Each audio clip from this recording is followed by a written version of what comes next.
Chapter 23. Anne comes to grief in an affair of honor. Anne had to live through more than 2 weeks, as it happened. Almost a month having elapsed since the liniment cake episode, it was high time for her to get into fresh trouble of some sort. Little mistakes, such as absent-mindedly emptying a pan of skim milk into a basket of yarn balls in the pantry instead of into the pig's bucket, and walking clean over the edge of the log bridge into the brook while wrapped in imaginative reverie, not really being worth counting. A week after the tea at the manse, Diana Barry gave a party. Small and select, Anne assured Marilla.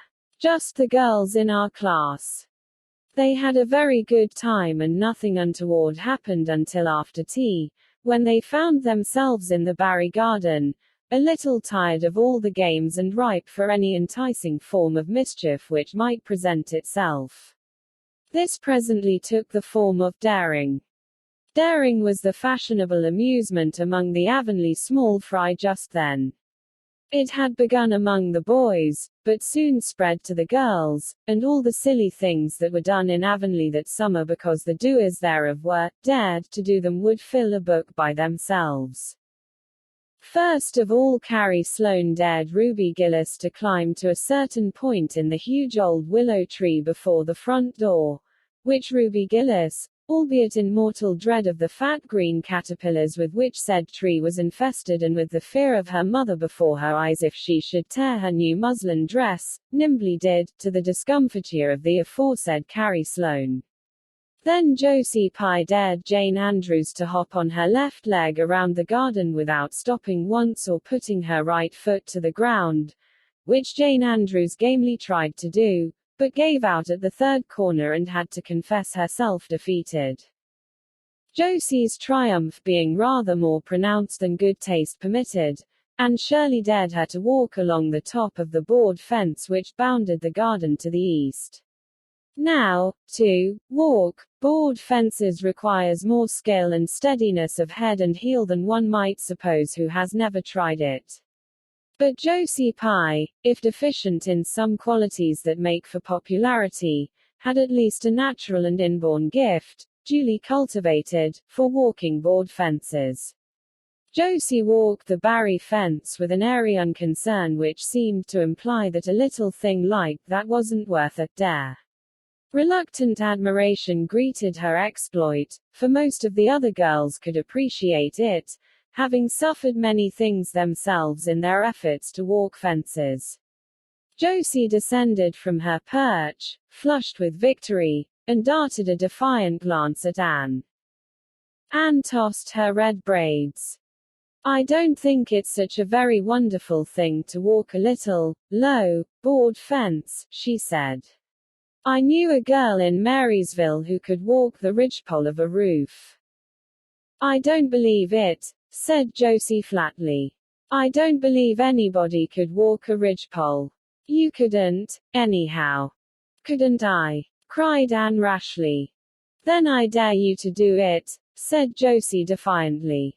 I dare you to climb up there and walk the ridgepole of Mr. Barry's kitchen roof. Anne turned pale, but there was clearly only one thing to be done. She walked toward the house, where a ladder was leaning against the kitchen roof. All the fifth-class girls said, "Oh," partly in excitement, partly in dismay. Don't you do it, Anne, entreated Diana. You'll fall off and be killed. Never mind Josie Pye. It isn't fair to dare anybody to do anything so dangerous. I must do it. My honor is at stake, said Anne solemnly. I shall walk that ridgepole, Diana, or perish in the attempt. If I am killed you are to have my pearl bead ring. Anne climbed the ladder amid breathless silence, gained the ridgepole, balanced herself uprightly on that precarious footing, and started to walk along it, dizzily conscious that she was uncomfortably high up in the world and that walking ridgepoles was not a thing in which your imagination helped you out much. Nevertheless, she managed to take several steps before the catastrophe came.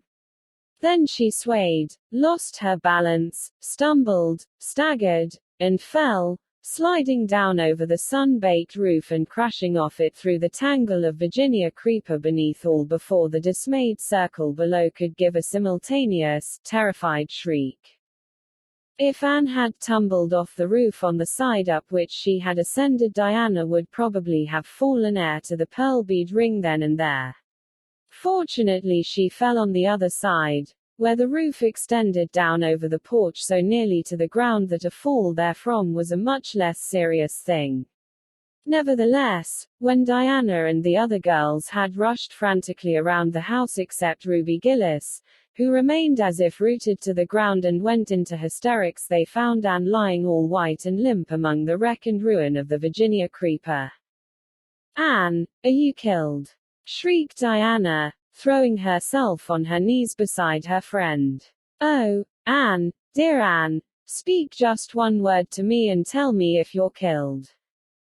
To the immense relief of all the girls, and especially of Josie Pye, who, in spite of lack of imagination, had been seized with horrible visions of a future branded as the girl who was the cause of Anne Shirley's early and tragic death, Anne sat dizzily up and answered uncertainly, "No, Diana, I am not killed, but I think I am rendered unconscious." "Where?" sobbed Carrie Sloane. "Oh, where, Anne?" Before Anne could answer, Miss Sutsbury appeared on the scene. At sight of her, Anne tried to scramble to her feet, but sank back again with a sharp little cry of pain. "What's the matter? Where have you hurt yourself?" demanded Miss Sutsbury. "My ankle," gasped Anne. "Oh, Diana, please find your father and ask him to take me home. I know I can never walk there. And I'm sure I couldn't hop so far on one foot when Jane couldn't even hop around the garden."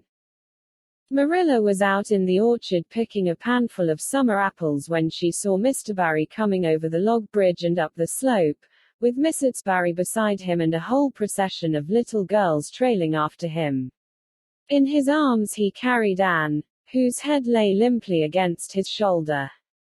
At that moment Marilla had a revelation. In the sudden stab of fear that pierced her very heart, she realized what Anne had come to mean to her. She would have admitted that she liked Anne, nay, that she was very fond of Anne. But now she knew as she hurried wildly down the slope that Anne was dearer to her than anything else on earth. "Mr. Barry, what has happened to her?"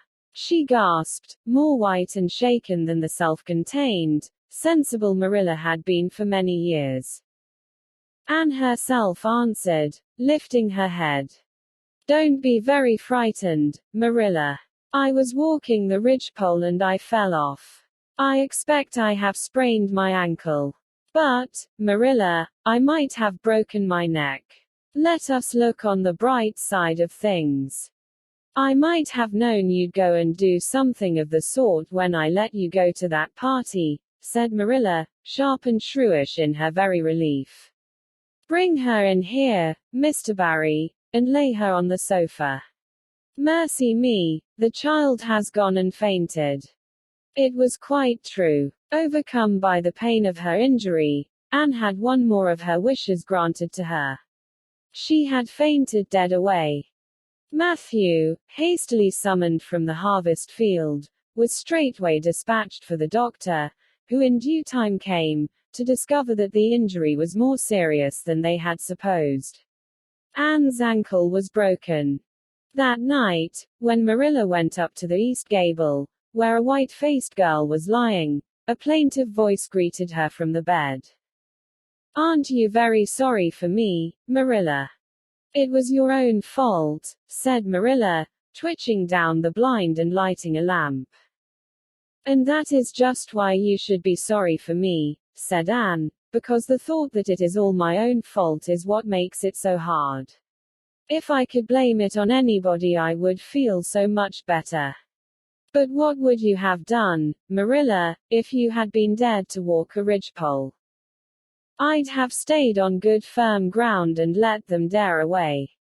"Such absurdity," said Marilla. Anne sighed.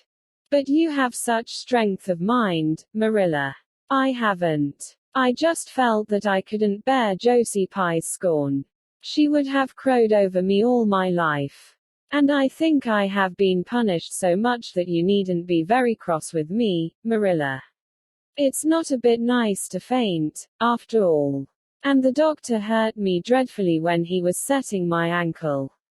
I won't be able to go around for 6 or 7 weeks and I'll miss the new lady teacher.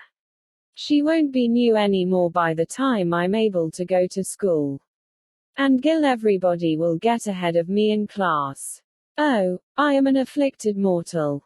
But I'll try to bear it all bravely if only you won't be cross with me, Marilla. There, I'm not cross, said Marilla. You're an unlucky child, there's no doubt about that. But as you say, you'll have the suffering of it. Here now, try and eat some supper. Isn't it fortunate I've got such an imagination? Said Anne. It will help me through splendidly, I expect. What do people who haven't any imagination do when they break their bones, do you suppose, Marilla? Anne had good reason to bless her imagination many a time and oft during the tedious 7 weeks that followed. But she was not solely dependent on it. She had many visitors and not a day passed without one or more of the schoolgirls dropping in to bring her flowers and books and tell her all the happenings in the juvenile world of Avonlea. Everybody has been so good and kind, Marilla, sighed Anne happily, on the day when she could first limp across the floor. It isn't very pleasant to be laid up, but there is a bright side to it, Marilla. You find out how many friends you have. Why, even Superintendent Bell came to see me, and he's really a very fine man. Not a kindred spirit, of course, but still I like him and I'm awfully sorry I ever criticized his prayers. I believe now he really does mean 'em, only he has got into the habit of saying them as if he didn't. He could get over that if he'd take a little trouble. I gave him a good broad hint. I told him how hard I tried to make my own little private prayers interesting. He told me all about the time he broke his ankle when he was a boy. It does seem so strange to think of Superintendent Bell ever being a boy. Even my imagination has its limits, for I can't imagine that. When I try to imagine him as a boy, I see him with gray whiskers and spectacles, just as he looks in Sunday school, only small. Now, it's so easy to imagine Miss Easelyn as a little girl. Miss Easelyn has been to see me 14 times. Isn't that something to be proud of, Marilla? When a minister's wife has so many claims on her time. She is such a cheerful person to have visit you, too. She never tells you it's your own fault and she hopes you'll be a better girl on account of it. Mrs. Lynde always told me that when she came to see me, and she said it in a kind of way that made me feel she might hope I'd be a better girl but didn't really believe I would. Even Josie Pye came to see me. I received her as politely as I could, because I think she was sorry she dared me to walk a ridgepole. If I had been killed she would had to carry a dark burden of remorse all her life. Diana has been a faithful friend. She's been over every day to cheer my lonely pillow. But oh, I shall be so glad when I can go to school, for I've heard such exciting things about the new teacher. The girls all think she is perfectly sweet. Diana says she has the loveliest fair curly hair and such fascinating eyes.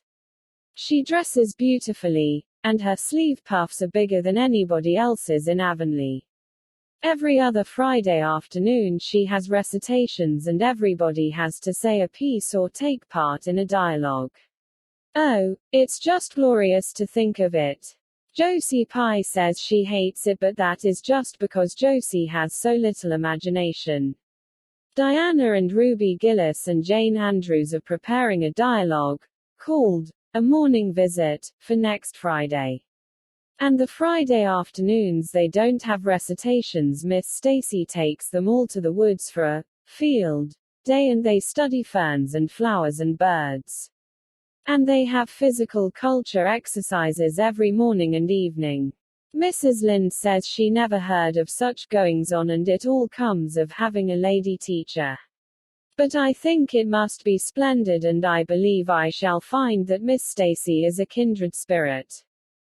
There's one thing plain to be seen, Anne, said Marilla, and that is that your fall off the Barry roof hasn't injured your tongue at all.